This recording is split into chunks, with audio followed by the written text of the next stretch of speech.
Right, can we resume then, please? DM29, electronic communications. Sorry, if I could, sir, I was going to head off, but I wanted to say, because we actually haven't commented on any of the subsequent demand management policies, but we do have policies within Headcorn's neighbourhood plan that cover similar grounds, and therefore there is potential for conflict. Right. So I just wanted to say that before I left. Okay, fine. Thank you.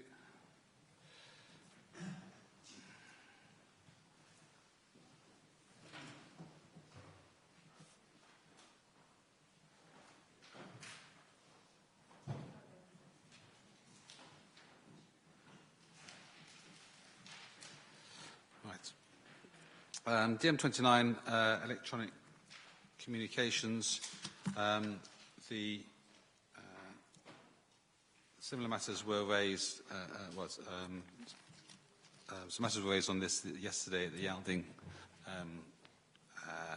hearing, and by Mr. Cooling, and in relation to the, I think, particularly on the cumulative effects of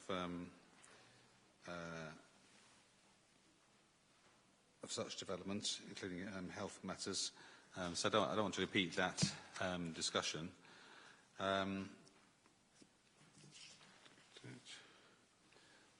Ms. Cooling. I certainly won't repeat it. To be clear, DM29 is for clarification. What would happen if the request came forward for an additional antenna on an existing mast? Is it automatically permitted, or doesn't it require planning permission? I mean, obviously, the permitted rights are set out in the GPDR. I'm not going to go and revisit those issues. But what I can do in terms of the health issues, you would have an ICNIRP declaration that's submitted with an application from, I think it's from the International Commission from Non-Ionizing Radiation Particulates or something. So you'd have a declaration that would come forward with an application, and that would show that it's in conformity with public exposure guidelines. So, and that would look at cumulative, so they'd have to submit one with every addition to show that they've got conformity. Without it, doesn't meet the guidance. May I just ask a follow-on? Can I just check that it's not cumulative on the same mast, i.e. all the antenna on a given mast, is cumulative with masts within a reasonable distance? The guidance currently looks at, in terms of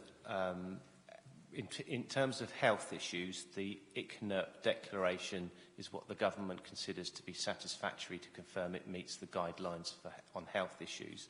That's what we as a local authority have to accept.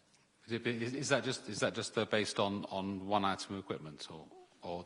Oh, it's based on, well, it's based on those items of equipment that are on that existing mast. On that mast, right. Yeah, so it's not looking at masts in every proximity, but in every application you have to have one of those submitted.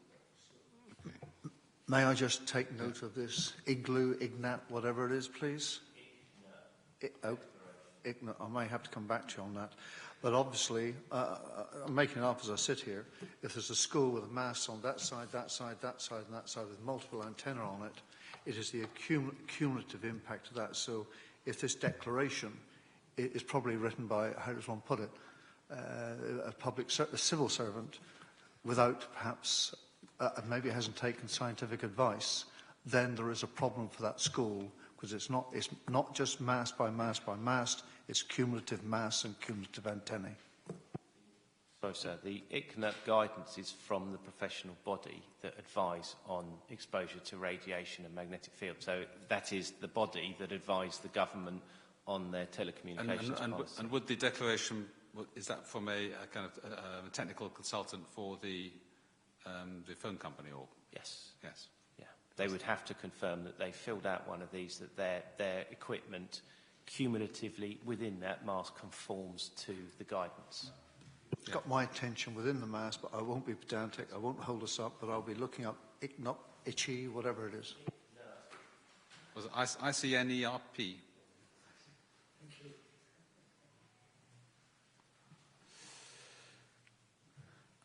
Okay.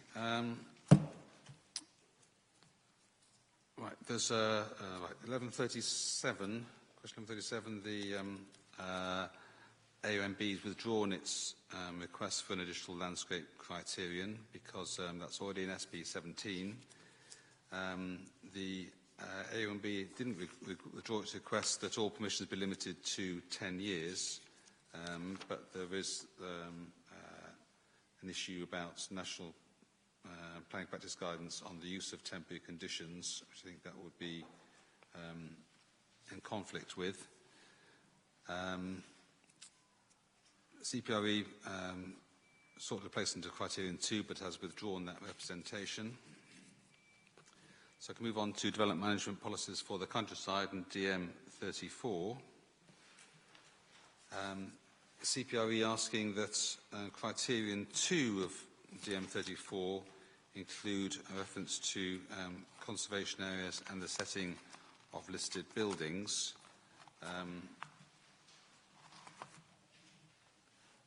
The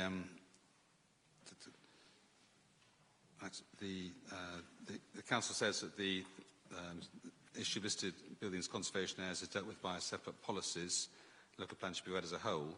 So the separate policy now would be the DMX, I think as it's known at the moment, which is the new policy split off from DM3 relating to his historic environment.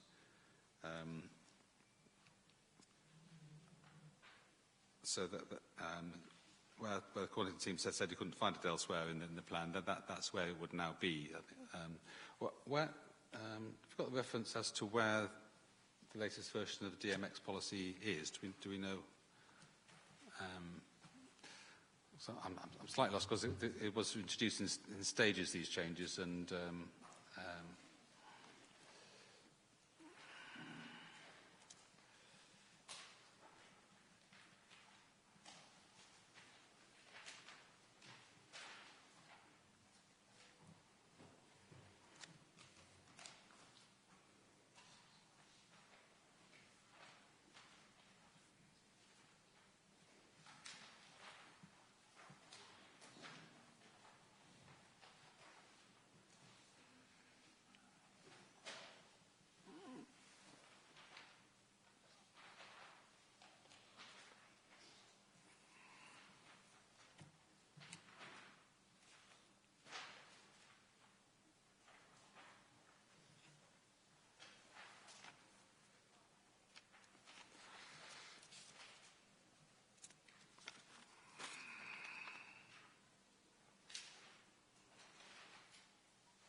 yes.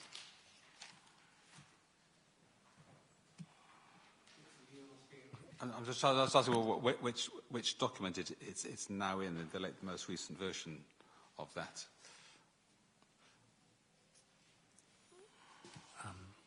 So the Council is producing a cumulative set of amendments, which will be available to you shortly.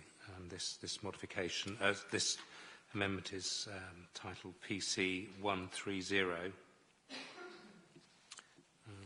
which contains policy SPX.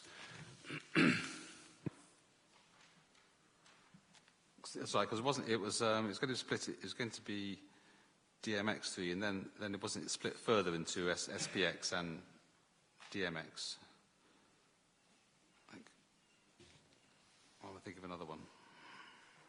Sorry, SPX is entitled the historic environment. So that's the strategic part of it then. I think there's still a separate historic environment DM policy, isn't there? Or is it all the SPX? Is this the same? I don't know if it's the same.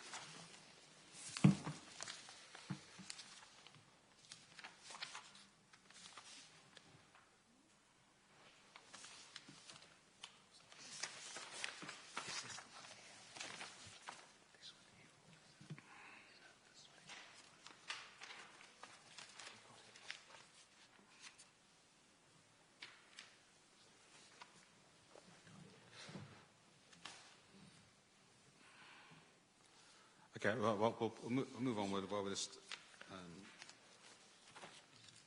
establishing that.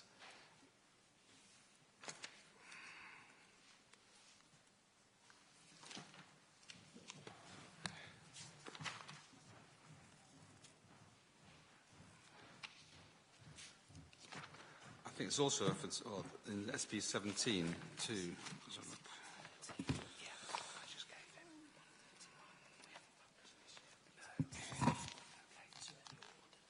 SP 17 has been changed as well.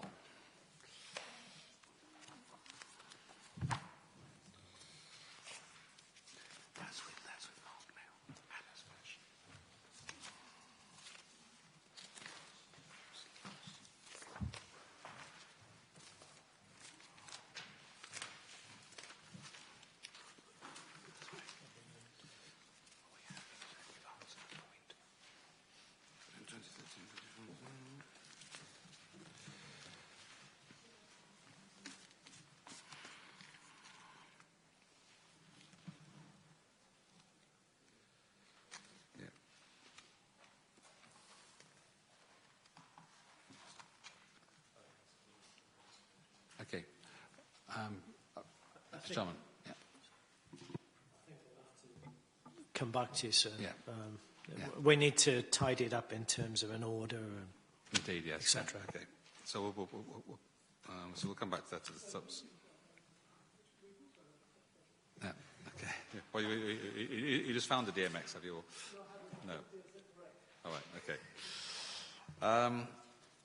Yeah, so it's... But essentially, that, I mean, the answer to the point is that DM34 doesn't have a specific reference to listed buildings and conservation areas because it's in other policies. That's the...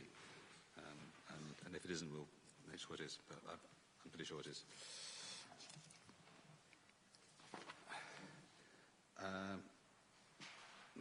So AOMB units again, so I'm not going to deal with that. No. Oh, I see. This is for Appendix A. Just a minute. Have that.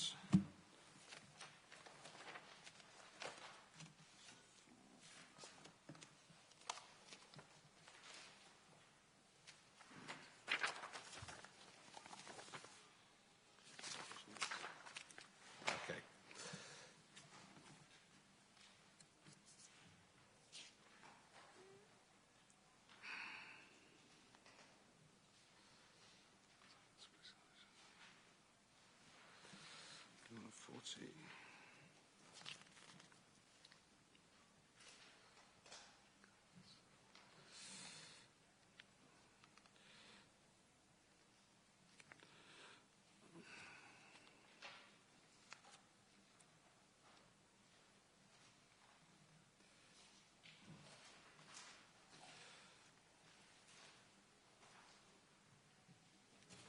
Okay. Right. Again, the AOMB units commonly deal with written representations.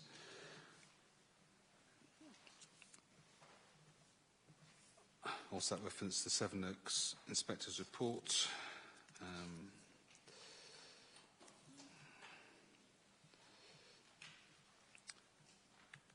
CPRE asked for a rewording of the first paragraph of DM34 to include a cross-reference to SP 17.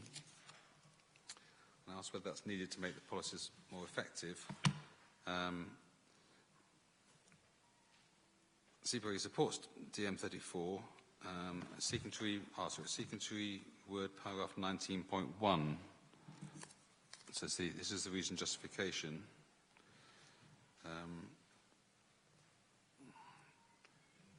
And there was some, I think the Council acknowledged there wasn't clear differentiation between DM34 and SP 17, and Council has proposed changes to them, to both. Let's check the DM34.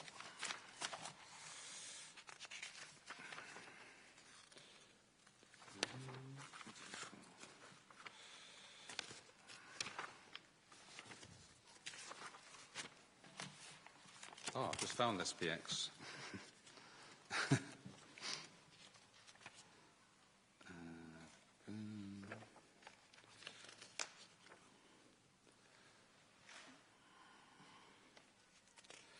and DMX.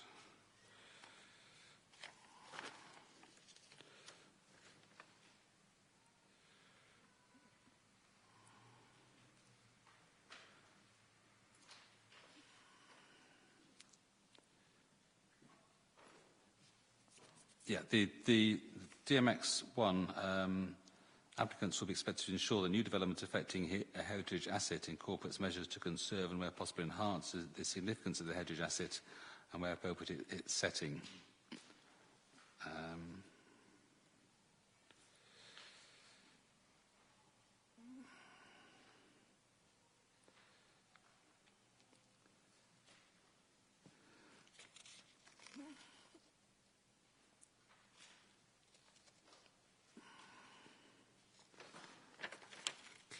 Just wondering whether that,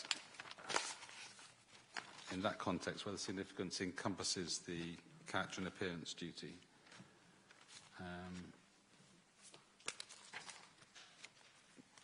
That's a policy. Significance is a policy requirement rather than a duty, a statutory duty.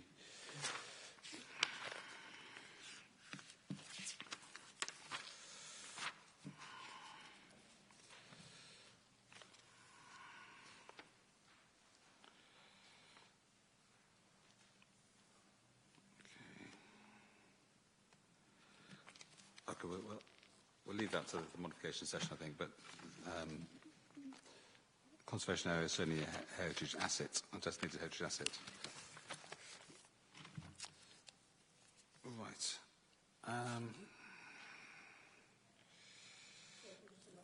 Yes. Thank you, sir. In part, I think a lot of the changes to SP17 and DM23 proposed by the Council go a long way to sort of overcoming some of that concern. I obviously haven't had a chance to speak with my members and would have to sort of put that as a caveated yes and. If I could put it that way, sir, because obviously there'll be an opportunity to comment on the policies as amended at another stage. Okay.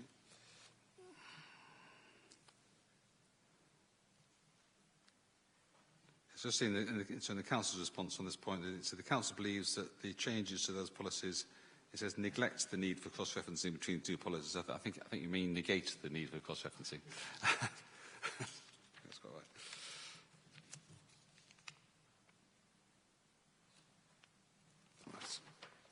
Okay, DM35 then, conversion of rural buildings. Another AOMB representation, so I think we'll move on beyond that. DM35, right.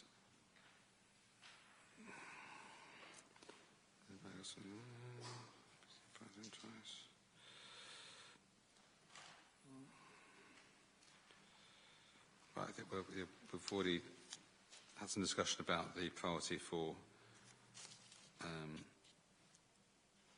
business use over residential, and DHA aren't here now, so I've already dealt with that.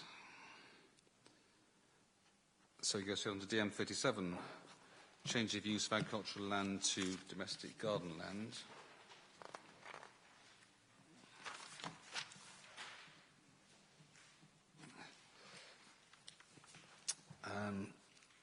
CPRE says the policy should be expanded to include continued protection for any TPO trees incorporated into the garden.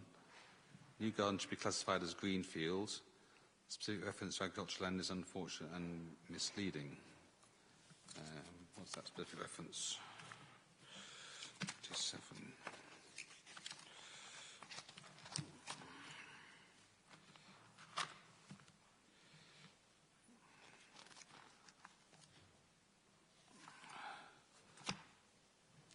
Sorry, could you see, we'll deal with those 3 points in turn then. I mean, TPO, I mean, if there's a TPO on the tree, then it will continue anyway. You know, I suppose in most cases there won't be a TPO already because these are just trees in fields in the countryside, and so it's unusual to have TPOs on those, but if they had one, then it would carry on. If it's a matter of designating trees that are incorporated into a garden in that way with a TPO, then that's a matter of fact and degree at the time, and if it's considered necessary or they'll be threatened, then the council can consider doing that under that legislation. New gardens should be classified as greenfield. Well, so you can't actually change the legal definition, but the point we discussed earlier about excluding gardens from brownfield, excluding gardens from the policy which allows brownfield redevelopment in the countryside would have that effect. But if it's, we can't actually change can't actually say it is greenfield because that's the national policy definition. You say that specific reference to agricultural land is unfortunate and misleading. What do you mean? I wasn't follow what you meant by that. The point really comes up, sir, in the local plan itself at paragraph 1911. All it says there is a change of use of agricultural land to domestic garden land is also in principle contrary to the objective of safeguarding the open rural character of the countryside. So I just wondered if the council believe that, why do you have a policy? Right, there does seem potential inconsistency between that 1911 and what the policy says.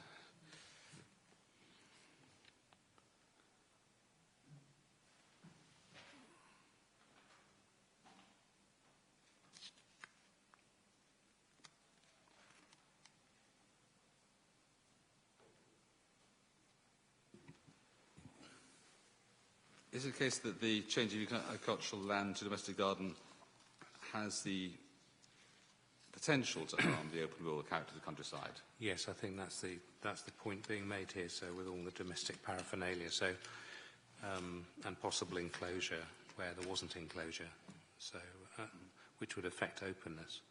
It has potential.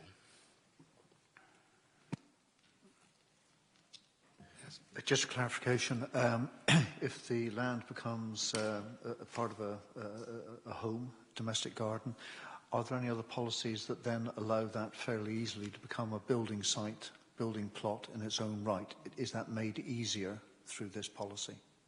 Well, that's I think because of what we discussed this morning about DM4, I mean, had it, under the original definition of brownfield, all gardens were brownfield developments. And then when the government amended that, I think through a kind of drafting error probably, they only reclassified gardens as greenfield if they were within settlement boundaries. And so strictly under the national definition, then a garden outside a settlement boundary still qualifies as brownfield. But the policy, the DM4 policy, which we'd agreed to change earlier on, is one which says you can have development on brownfield and outside in the countryside, but would exclude residential gardens. So it doesn't make it easier. I mean, it might make it easier to extend the property, I suppose, if you just provide a space to do so. You could, but apart from that, or to, put in swimming pools and tennis courts and garages and stables and all those sort of things, menages and. But that's where you get into the harm to the character. So. Okay. Right. So just to summarise, then, to marry the text and the policy, CPRE was suggesting in the representation in the statement that the policy be changed so that to a presumption against in line with the text, but I think the proper course would be to change the text to align with the policy. Should we make a suggestion now, sir, and then it's dealt with. So on the first line, there would be a deletion of "is also in principle." And the new wording would then read, "The change of use of agricultural land to domestic garden land has potential to be," and then contrary to the objectives and so forth.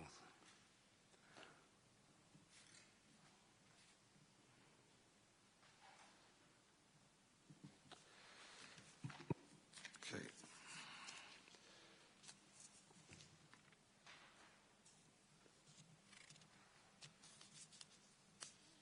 Okay.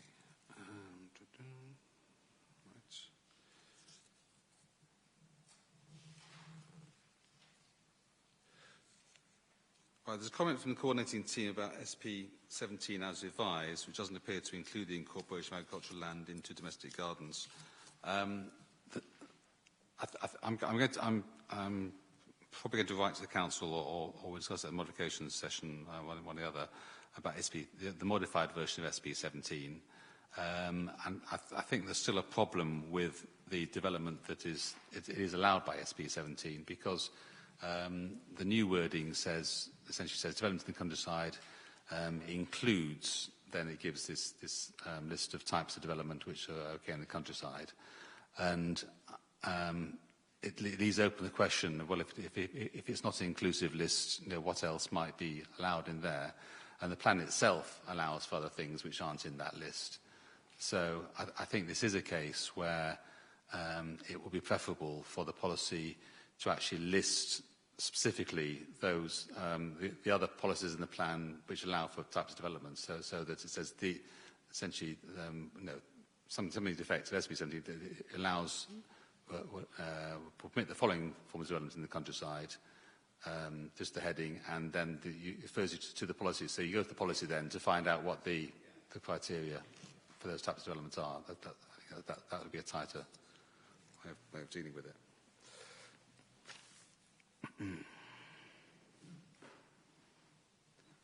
I just remember some of the things in there, because it says that things like, there's caravan sites, there's these extensions of gardens, there's some of the renewable energy proposals and things like that, which aren't listed.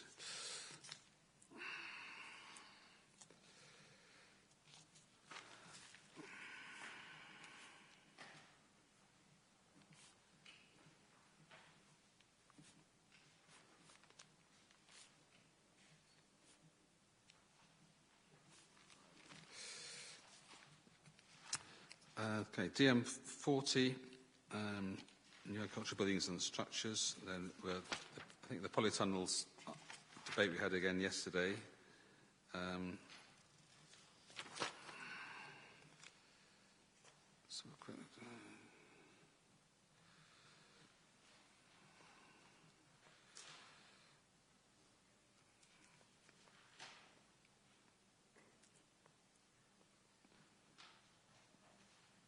Yeah, the Council's response referred to the various criteria which would apply.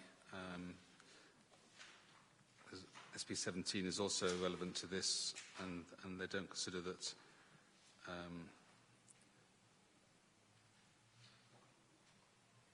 saying this should be temporary should be added.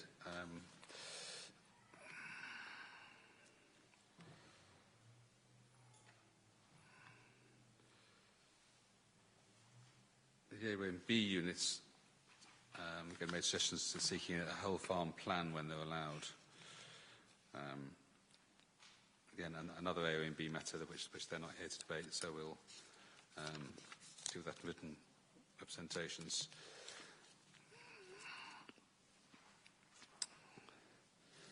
DM41 we've already spoken about. There was one particular matter which, well, in fact, there's two matters. The A and B units and CPRE both are seeking additional criteria to restrict lighting. And the question I asked was, why would that be needed if there's already a lighting policy in DM7? A and B unit withdrew its representation because of that, for that reason, and so CPRE. Kent.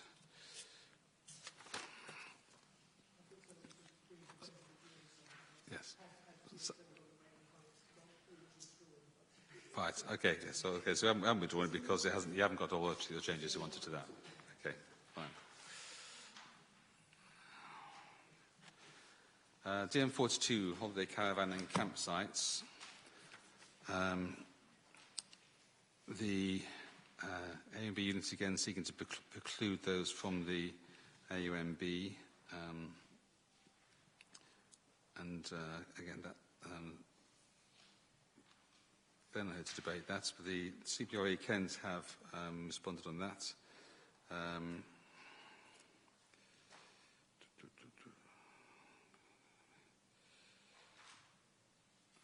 Yes, so you're referring to the text at 1930.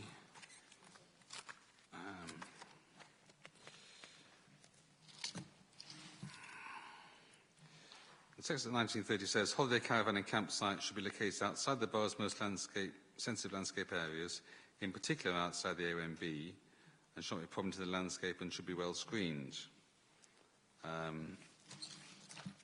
So I think perhaps in the light of that, your CPRE is saying that that should be reflected in the policy. And the AONB unit also seeks that they be excluded. And CPRE suggested a specific extra criteria. Proposals for sites for stationing holiday caravans and holiday tents should not be located within the Kent Downs AONB. So I think the kind of supplementary question that I put to the Council then, which is it the policy that's wrong or the reason justification? I think it's the justification, because the MPPF, you'd go to the 116 test, wouldn't you, if you were in terms of AONBs. So I think the policy, DM42, is the correct. And I think, as we previously referred to on the 1930, I think we could amend the text to bring it more in line with the NPPF requirements. Well, I think but 116 is only test for major developments. Yeah. And you can, for example, have these I mean, you can have things like certificated locations for caravans, which are small developments. There are, which I think they apply in AONB as well. Yes, I think you're right.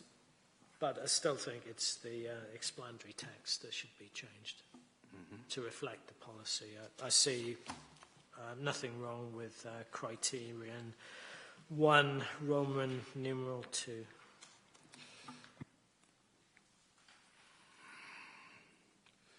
I mean, there's a separate SP17 policy on conserving and enhancing the AONB, which would apply to this development. I think the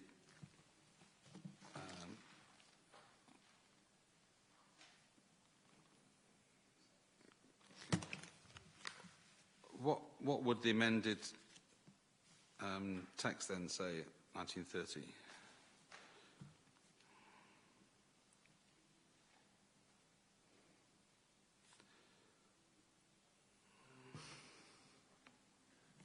I mean, reading it again, perhaps there's no need for it at all, that last sentence of 19.30. So the alternative would be to just cross-reference SP17.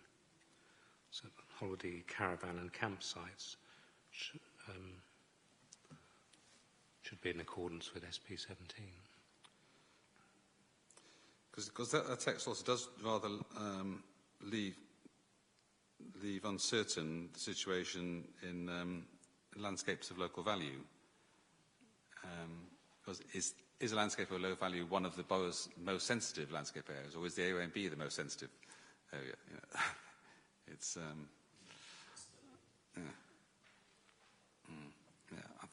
I think you're probably right. I think it's better to delete that and leave the AONB policy to SP17.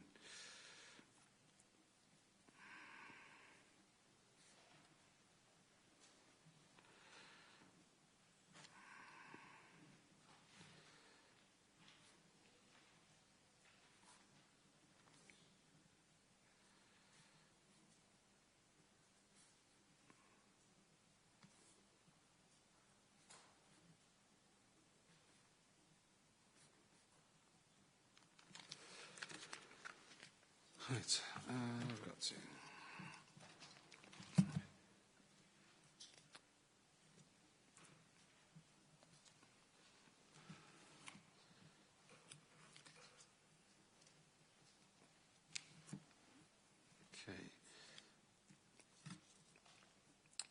And then lighting is still it's DM7, still the lighting policy there as well. DM43, caravan storage in the countryside.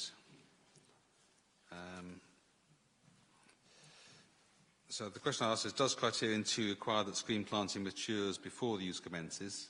And if so, would that be practical and effective? Because what it says currently is that prior to the use of site commencing, it is comprehensively screened, where possible with indigenous species on a year-round basis. The screening may include bunds, tree and shrub planting and fencing for applications that be no unacceptable impact on landscape or environment. I mean, it seems to me that the only way you can satisfy that is by probably planting holly hedges and then waiting for them to mature, and so that you've got your year-round screening of indigenous species, and then you may be able to have the development, which...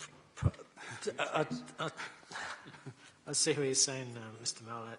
The whole idea was that the screening would be there already.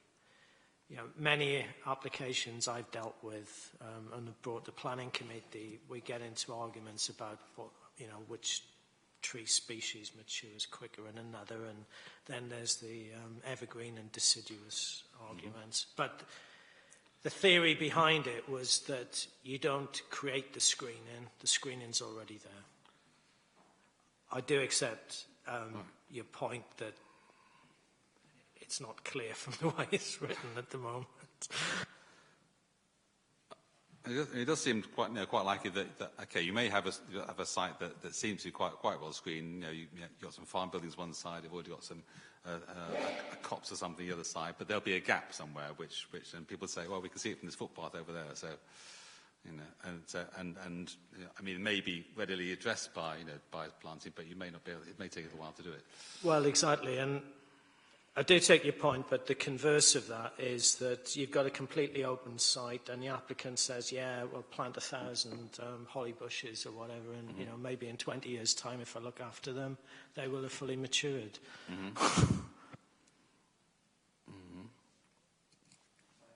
Yes, that's good. Do I need to say short and long views? No.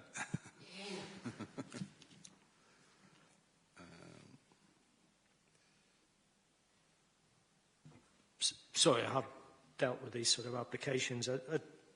They are very intensive. They are more intensive than actual caravan sites, for obvious reasons. They get stacked on top of each other. So I do think there is...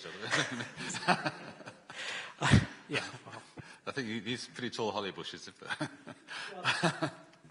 it goes back to carefully selecting the right site in the first place.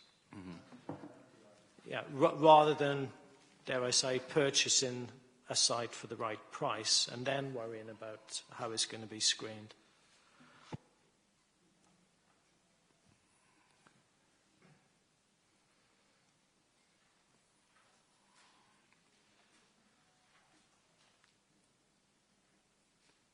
I mean, shouldn't we say something like this, they should be located in where they're already well screened or something like that then? Or,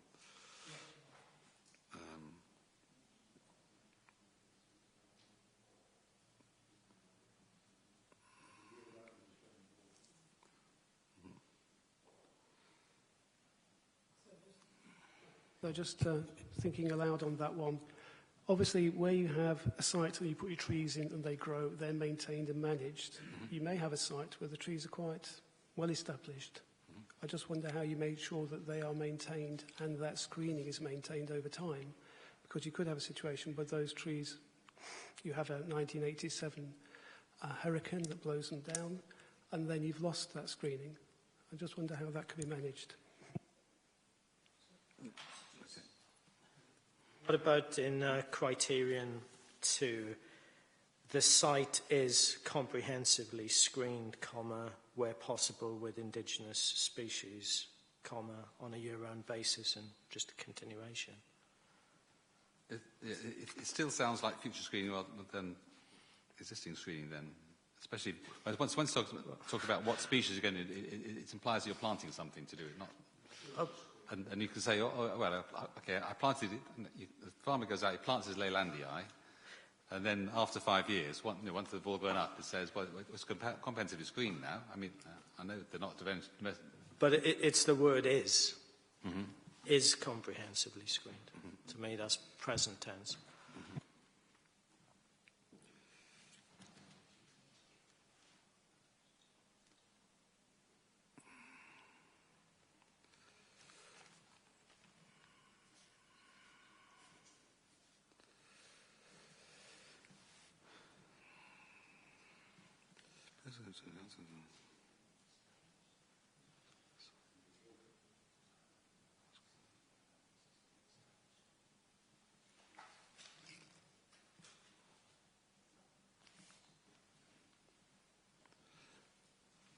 I mean, the screening can be by, I mean, can be by buildings as well, and it isn't, especially, using farmyards and things like that. Indeed. Mm-hmm. But then we say where possible. Mm-hmm. So the where possible wouldn't come into play if you've got buildings. Other structures. Mm-hmm.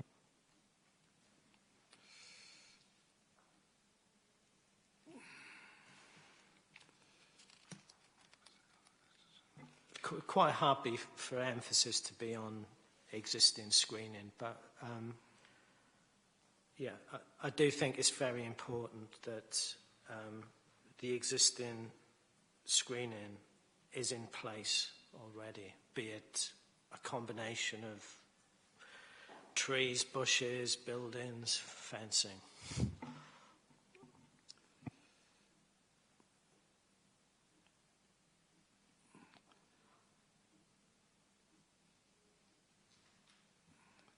How about if it's something like where the site is already well screened and reinforced as necessary with blah blah blah with the other. Yeah, good compromise.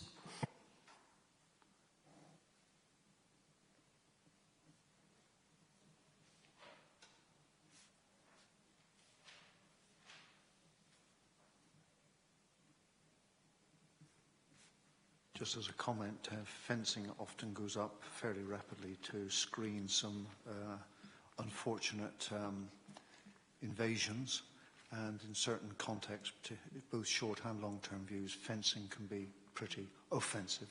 Mm.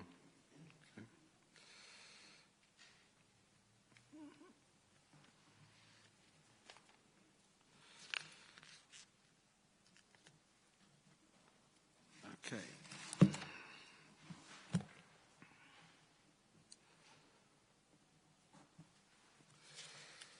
We've got to...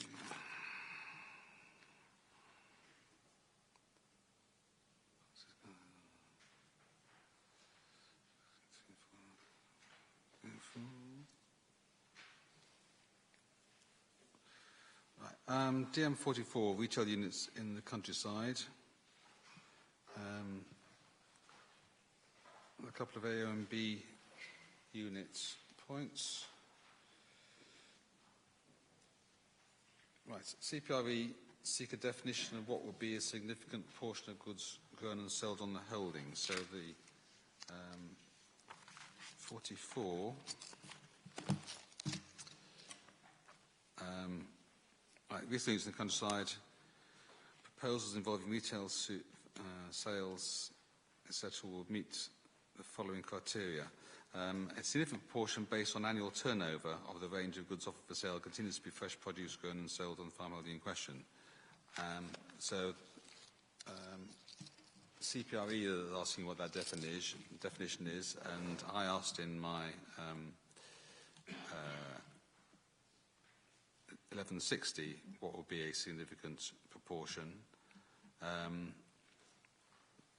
And the council understood that it's primarily a question of CPRE. Well, actually, it's not. It's a question for the council as well, because I think the CPRE is asking what the council regards as a significant proportion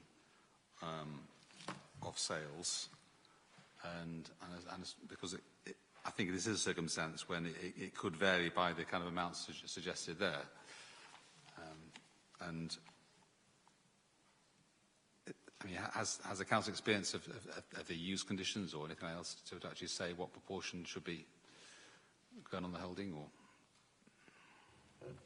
historically, sir, yes, we have used conditions in terms of to control the amount of food that is sold from the farm, and that is imported into the site. So that is how it's been dealt with historically. But that's how. So what sort of proportions has the council regarded as acceptable? Normally we've gone for a higher proportion on about a 75 threshold, 25. I have seen sites go lower to 60-40.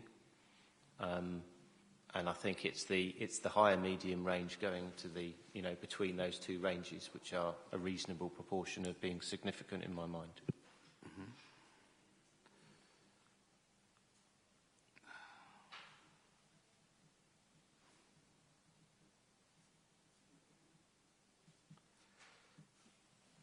Yes, Ms. Cooling.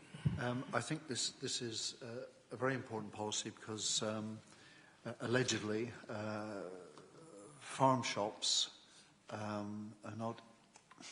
not easily susceptible to control, because a lot of the time it's through breach, with enforcement obviously being very resource intensive, resources scarce, and so I think this sort of percentage needs to be a tripwire which is tripped pretty early to give the local parish council time to appeal for appropriate action and restrictions to be placed.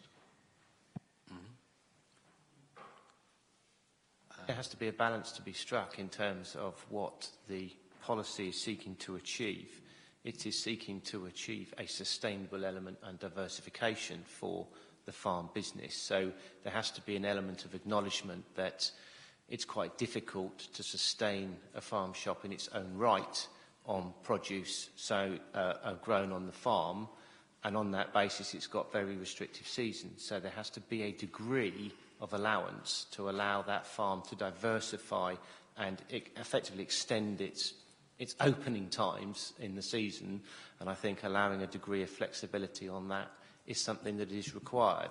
And as I said, conditions that meet the necessary 6 tests would be applied as they are on normal planning applications where you need to exercise the degree of control.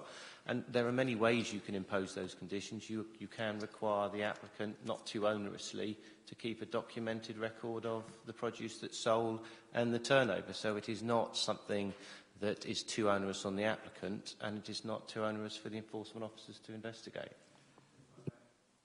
Comment on that, and I have been through the records of a particular site. It is not an easy exercise, and a lot of those records are then claimed under affidavit to be confidential, so the parish council doesn't have access to them. And so, in a sense, I don't want to argue about percentage. Very happy to support what CPRE is saying, and that is reasonably low, so that local observation can actually trigger early enough a review of the situation by professional officers. I mean, CPRE is suggested 60%. I mean, what would one and quality team has agreed that is this something that might be appropriately included in the reason justification, perhaps, rather than the policy? That would indicate, so that at least that's showing you the kind of order of the only thing is, because once you put a figure in, that becomes the maximum and the minimum.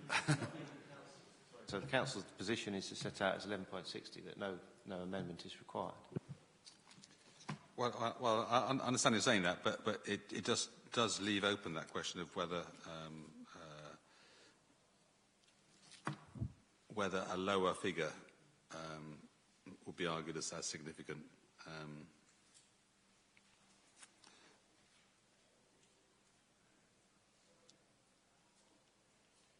If I may make another comment, from I can't speak for all parishes, but I would lay a small bet that if the farm shop were the only facility within easy walking distance, hopefully, then you'd probably find the parish council would support a request from that entity to have the percentage varied so that it could bring in, I haven't got a clue what, newspapers and bathroom stuff and so on. So I don't think parish councils would shoot themselves in the foot if it was the only retail facility in the vicinity.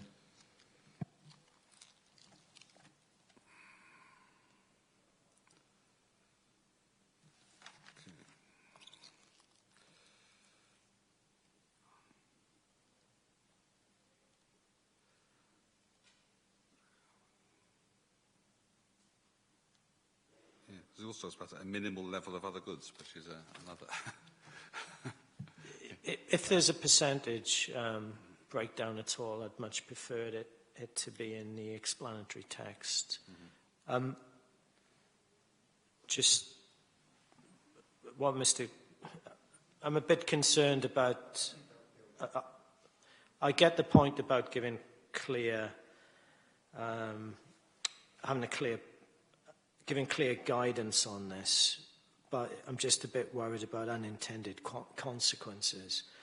Yeah. Annual turnover, is that going to encourage, if I had a sort of homestead type farm setup, which I think is what we're talking about, and I don't see many of, it's sort of encouraging people to, the business people, to put up polytunnels to extend the growing season.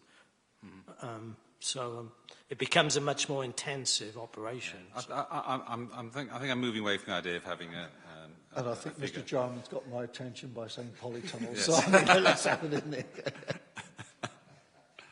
Okay. I think I'm beginning to see that there could be a case that in different circumstances you might have different proportions. I mean, where for example, you have a proposal which people are arguing that, well, the village hasn't got a shop of any kind at all.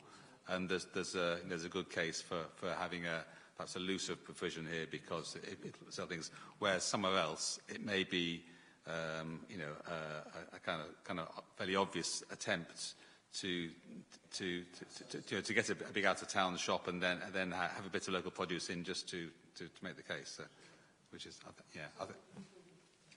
Sorry, so would it be useful if the preamble sort of made that general point, because that at least sort of sets out the stall. Let's use the pun. I think either things could be exploited. I'd rather just leave it as it is. I think it's a matter for negotiation. Then there's and no doubt, my head parish council have got a policy on this anyway. So.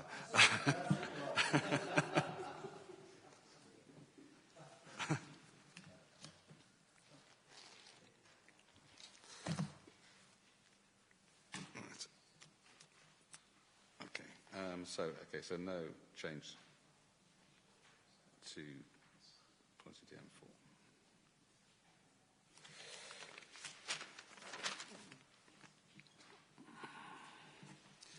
DM4. DM45, equestrian developments. It's lighting again, isn't it? I think, yes. The A and B units has withdrawn its representation because of policy DM7.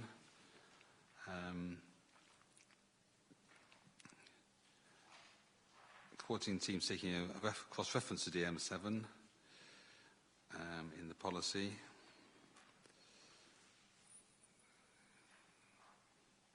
And the other matters are, again, it's another AOMB point concerning reference to their documentation.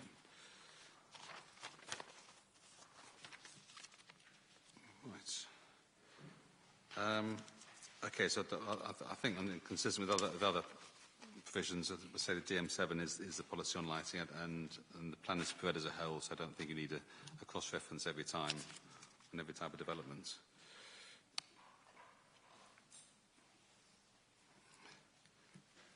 Okay. Right. Well, in fact, that's all the matters on the agenda. So, yes. But, with all of the changes coming through, and I, for one, it's my failing, have difficulty following them all.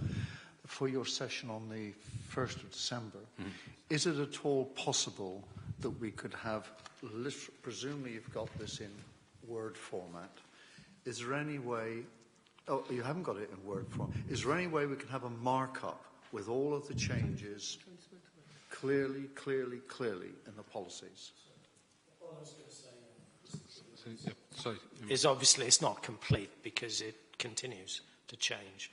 And as I said earlier, it needs tidying up, it needs page numbers, etc., and an order, but that can't really be done because it's changing all the time. Mm-hmm. Is there any, sorry, but is there any way that you can reorder all of your proposed changes so that we can go through them policy by policy by policy, so it's very tidy? Yeah, I mean that's why I've asked them for that session, so that we can do that, and also to distinguish between the main modifications and the minor ones. Okay. Right, I think that's it for today. Thank you so much.